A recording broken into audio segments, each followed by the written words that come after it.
ہمارا مدرسہ انسان کو انسان بناتا ہے۔ پاسبان اور سپاہی ہیں۔ شریعت سنت کی نگرانی ہماری ذمہ ہے۔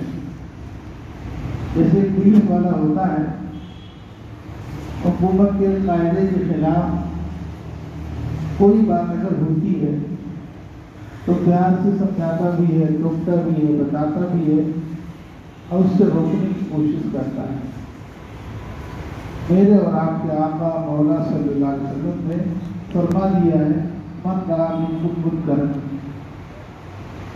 تم میں سے کوئی شخص شریعت کے خلاف کوئی بھی چیز منکر دیکھے تو چاہیے کہ اس کو وہ اگر طاقت ہے تو ہاتھ سے روک دے، زبان سے روک دے، ورنہ دل سے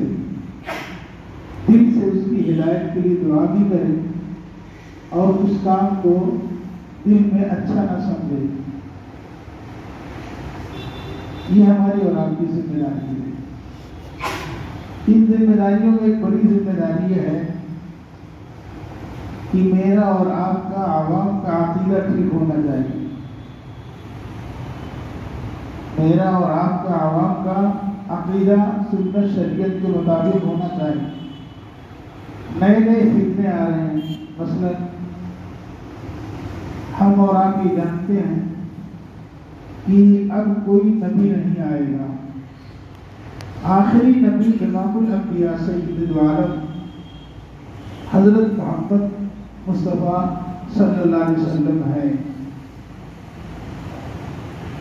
اب بہت سے لوگ دنیا میں جھوٹے آئے اور آج بھی کچھ لوگ دعوے دار ہیں، جیسے مثلا مرزا غلام احمد قادیانی،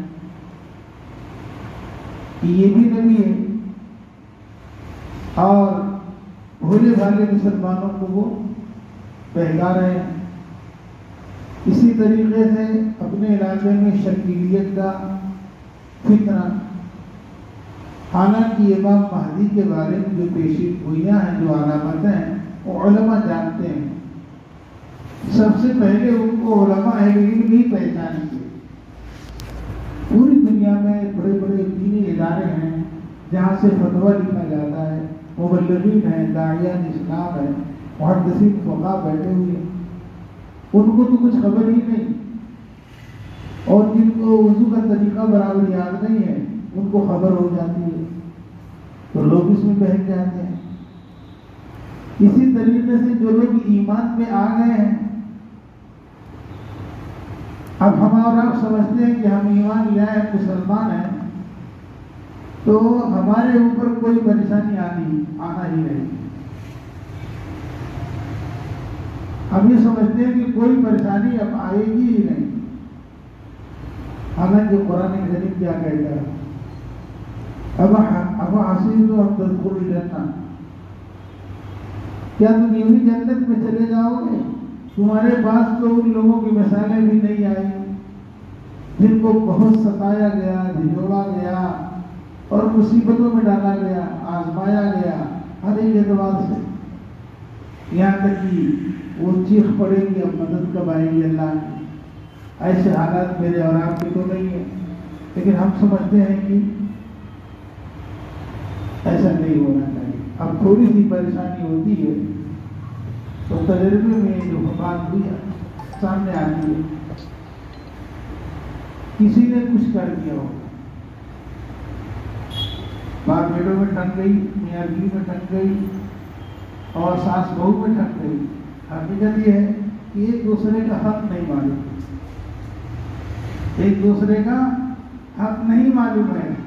اگر ایک دوسرے کا حق معلوم ہوتا اور معلوم بھی ہے تو دماغ میں حاضر نہیں ہے، اگر ایک دوسرے کا حق ادا کر دے تو یہ بات نہ آتی، تو وہ سوچتے کسی نے کچھ کر دیا، حالانکہ خود قرآن کریم میں کہا گیا وَلَنَبْلُوَنَّكُمْ بِشَيْءٍ مِّنَ الْخَوْفِ وَالْجُوعِ، ضرور ہم آپ کو آزمائیں گے، جانیں گے، کچھ پریشانیاں دے کر، ڈر، خوف، دشمنوں کا ڈر، بھوک پیاس، یعنی مال میں کمی، کاروبار میں کمی، اولاد میں کمی، اور آخر میں کیا گیا وبشر الصابرین، جو صبر کرنے والے ہیں ان کو بشارت دی تھی۔ لیکن ہم کیا سوچتے ہیں، کسی نے کچھ کر دیا ہوگا۔ اب اس چکر میں امت سیدھی سادھی بھاری بھاری جب آتی ہے تو اس کو اتنا ڈرا دیا جاتا ہے، اتنا ڈرا دیا جاتا ہے کہ بس اس کی کوئی حد نہ رہی۔ حالانکہ قرآن سنت کا گہرائی سے مطالعہ کریں دیکھیں تو پیغمبروں کی سیرت میں ہم کو کیا ملے گا۔ دیکھیے سیدنا حضرت سلیمان علیہ السلام والتسلیم وقت کے پیغمبر بھی ہیں اور وقت کے بادشاہ ہیں، انسانوں پر بھی ان کو حکومت ہے، پرندوں پر بھی حکومت ہے، اور پرندوں کی جانوروں کی بولی اللہ نے خود ان کو سکھلا دی۔ اللہ منطق طے کرنا، پرندوں کی بولی، جانور ان سے بات کر لینا، بہت ساری چیزیں، جناتوں کو کام میں لگا دینا۔ اب ایک موقع پر وہ اپنے لشکر کا جائزہ لینے لگے تو ایک پرندہ ہدہد کو نظر نہیں آیا۔ تو جب ان کی مجلس میں جنات ان کی حکومت میں آ رہے ہیں، ان کو مشکل کام میں بھی لگا رہے ہیں، ان کو سزا بھی دے رہے ہیں، تو ان کا دماغ ادھر جانا چاہیے تھا نا کہ شاید کوئی سرکت جنات کچھ کر دیا ہے، لیکن اس طرف حضرت کا دماغ نہیں جاتا ہے۔ اور حضرت تو پیغمبر ہیں، اور پیغمبر جو ہوتے ہیں ان کو براہ راست اللہ تعالیٰ سکھلاتا ہے، ان کا استاد مربی معلم اللہ ہی ہوتا ہے، اور وحی کے بغیر کچھ نہیں بولتے۔ تو فرماتے ہیں ما لیا لا ارى الهدهد، مجھے کیا ہو گیا، کیا ہو گیا، مجھے کیا ہو گیا کہ میں اس ہدہد پرندے کو نہیں دیکھتا ہوں۔ یعنی میرے اندر کوئی کوتاہی تو نہیں آ گئی، ناشکری تو نہیں آ گئی، یا اور اللہ کی کوئی ایسی بات تو نہیں آ گئی کہ جو میں پورا نہیں کر سکا، یہ نعمت چھپ گئی۔ اس سے سبق کیا ملا ہم کو؟ ہمارے پاس جب عوام آئے وہ کہتی ہے کہ ہمارے گھر میں برکت ہی نہیں ہے، اب برکت کیسے آئے گی؟ حدیث پاک میں باوضو سونا چاہیے، کیا کرنا چاہیے؟ باوضو سونا چاہیے، اس رات مر جائے تو شہادت ملے گی، تو نہ کوئی وضو کرتا ہے، ہاتھ دھو کے کھانا چاہیے، ٹھیک سے ہاتھ بھی نہیں دھوتے، گھر کے دروازے کو بسم اللہ کہہ کر بند کرنا چاہیے۔ حدیث موجود ہے کہ جس گھر میں بسم اللہ کہہ کر دروازہ بند نہیں کیا جاتا تو شام کے وقت میں شیاطین گھروں میں گھستے ہیں اور ایک دوسرے کو آواز دیتے ہیں ادرکتم المبیت، رات گزارنے کی جگہ سے پاس ہے لوگ آ جاؤ۔ اور اگر کھانے کے وقت بسم اللہ نہیں پڑھی گئی تو کہتے آجا ادرکتم المبیت والعشاء، رہنے کی بھی جگہ مل گئی اور کیا کھانے کا بھی انتظام ہو گیا۔ اب وہ گھروں میں گھس جاتے ہیں، جب وہ گھروں میں گھس جائیں گے تو کیا برکت آئے گی؟ سوال ہی نہیں ہوگی۔ خود سیرت نبوی کا ایک واقعہ ہے، وہ بیضاوی شریف کے سبق میں ہمارے استاد نے بیان کیا۔ ایک مرتبہ نبی کریم صلی اللہ علیہ وسلم کھانا کھا رہے تھے، کچھ لوگ اور بیٹھے تھے، ایک بچہ آیا، وہ بسم اللہ پڑھے بغیر کھانا شروع کر دیا۔ تھوڑی دیر کے بعد اسے پڑھ لیا بسم اللہ اولہ وآخرہ۔ یہ ہم بچوں کو بتاتے ہیں، یاد کراتے ہیں کہ بسم اللہ سے شروع کریں، اگر بھول جائیں جب یاد آئے تو یہ پڑھ لیں۔ اصل میں بسم اللہ من اولی و آخری ہے، نسب بنظیر خافض ہے۔ تو جیسے اس نے پڑھا نبی کریم صلی اللہ علیہ وسلم مسکرا دیے۔ نبی پاک صلی اللہ علیہ وسلم آواز کے ساتھ نہیں ہنستے تھے، مسکراتے تھے یہ دانت نظر آ جاتے ہیں۔ تو صحابہ نے کہا یا رسول اللہ صلی اللہ علیہ وسلم یہ آپ اس وقت کیوں مسکرا رہے ہیں؟ تو کہا کہ یہ بسم اللہ نہیں پڑھا، بغیر بسم اللہ کے کھانا شروع کیا تو اس کی طرف سے شیطان جلدی جلدی کھا رہا تھا، اور جیسے اس نے بسم اللہ پڑھا اس نے طے کر دیا، الٹی کر دیا۔ اس لیے دیکھ کر مجھے ہنسی آئی، اس سے ہم کیا سبق ملتا ہے؟ انتہائی پابندی کے ساتھ اس پر عمل کرانا چاہیے۔ اچھا، معمولات پورے نہیں ہوتے۔ میں اور آپ کیا دعوے کے ساتھ کہہ سکتے ہیں روزانہ پابندی سے قرآن کی تلاوت کرتے ہیں؟ ترمذی شریف کے سبق میں استاد محترم حضرت مولانا مفتی سعید احمد صاحب قانپوری رحمۃ اللہ علیہ، یہ جو اکثر عورتوں کو لوگوں کو شکایتیں ہوتی ہیں جنات بھوت پریت کی، تو انہوں نے واقعہ سنایا تھا تاریخ ابن بطوطہ کا سفر نامے سے، اور غالباً وہ مالدیپ کا واقعہ ہے کہ ایک حافظ قرآن کشتی میں سفر کر رہے تھے، کشتی ٹوٹ گئی، سب لوگ ہلاک ہو گئے۔ وہ حافظ قرآن ایک تختے کے اوپر لگے بچ گئے، اور دریا کے کنارے وہ تو جزیرے کے کنارے پہنچ گئے، بچ گئے۔ اب وہاں جب گئے تو ایک بوڑھی عورت تھی بیوہ، اس کو ایک بیٹی تھی، تو وہاں وہ رہنے لگے خدمت کے لیے، کوئی ٹھکانہ نہیں تھا، بتایا زبان بھی برابر نہیں سمجھتے تھے۔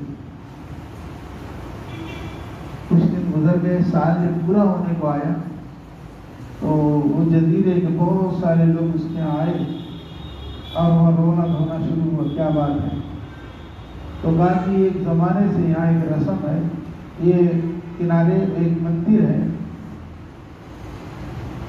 اور وہ دن جب آتا ہے تو ایک کنواری لڑکی کو کیا کیا جاتا، اچھے کپڑے پہنا کر رات میں رکھ دیتے ہیں، صبح وہ مردہ ملتی ہے، اور آج یہ میری جو بیٹی ہے اسی کا نمبر ہے، اس کو رکھا جائے گا۔ تو اس حافظ قرآن نے کہا کہ ایسا نہیں ہو سکتا، میں تو ویسے ہی پردیسی ہوں، میرا کوئی نہیں ہے، آپ لوگ گھبراؤ نہیں، مجھے اس کا کپڑا پہنا کے بیٹھا دے، میں دیکھ لوں گا، کہا کچھ ہو گیا تو کہا تو ہوگا، دیکھ لیا جائے۔ بہت اصرار کیا، یہ بات طے ہو گئی، تو اس کو اس مندر میں بیٹھا دیا گیا۔ اب اس نے کیا کیا، قرآن کریم کی تلاوت شروع کر دی، کچھ نہیں ہوتا، ایک طرف سے قرآن پڑھ رہا۔ کچھ رات جب گزری تو ایک کشتی بہت دور ظاہر ہوئی، اس کشتی میں چراغ جل رہے تھے، روشنی، اور کچھ لوگ ایسے دکھائی دے رہے تھے۔ آہستہ آہستہ وہ کشتی جب قریب آئی مندر کے تو قرآن کی آواز جب وہاں تک پہنچی وہ واپس چلے گئی۔ یہ ان کا برسوں کا تجربہ تھا۔ اب صبح ہوئی، لیتے سیدھا کیا ہوا، ان کو یقین نہیں آ رہا۔ پھر دوسرے دن تیسرے دن رکھے، اور لوگوں نے دور دور سے پہرا بھی دیا کہ یہ نہیں چلے تو نہیں جاتے۔ دوسرے دن بہت دور وہ کشتی دکھائی دی لیکن قریب نہیں آئی، تیسرے دن تو کچھ دکھائی نہیں دیا۔ اب ان لوگوں نے کہا کہ بات کیا ہے، تو کہا میرے پاس قرآن ہے۔ قرآن کیا ہوتا ہے اس کا پورا تعارف کرایا، تم کون ہو، مسلمان، سب بتا دیا۔ تو ان لوگوں نے یہ کہا کہ اتنی اچھی چیز آپ کے پاس ہے، تو بیک وقت سب نے ایمان قبول کر لیا، سب۔ اور الحمدللہ ابھی الیکشن ہوا ہے، وہ پارٹی پاس ہوئی ہے جو اسلام کو پسند نہیں کرتی۔ ایسے بھی لوگ ہوتے ہیں وہ مسلمان اپنے آپ کو کہتے ہیں اور اسلام پسند نہیں، تو دو طرح کے لوگ ہو گئے، ایک اسلام پسند مسلمان اور ایک ناپسند کرنے والے۔ تو وہ کون لوگ ہوں گے آپ خوب سمجھتے ہیں۔